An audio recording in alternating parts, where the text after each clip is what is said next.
Militer Suriah melancarkan serangan roket yang menargetkan wilayah Israel, memicu respons cepat dari pasukan Israel.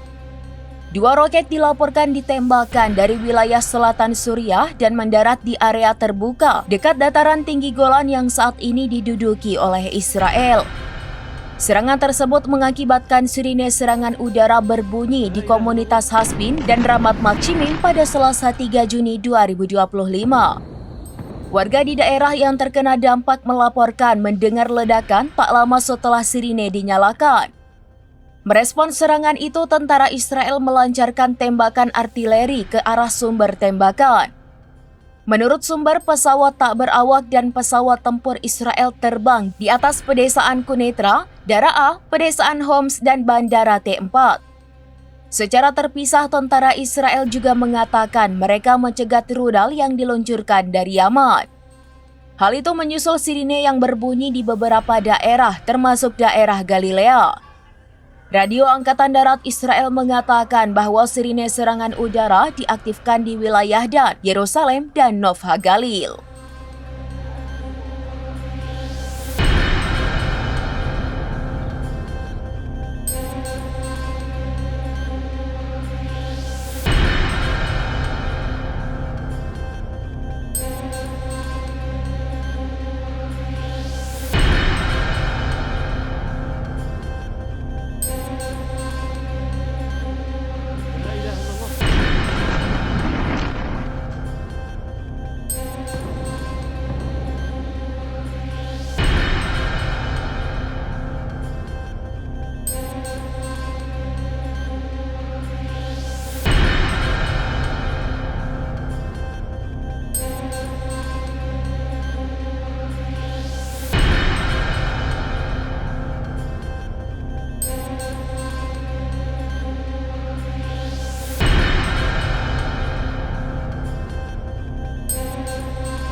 Download Tribun X sekarang, menghadirkan lokal menjadi Indonesia.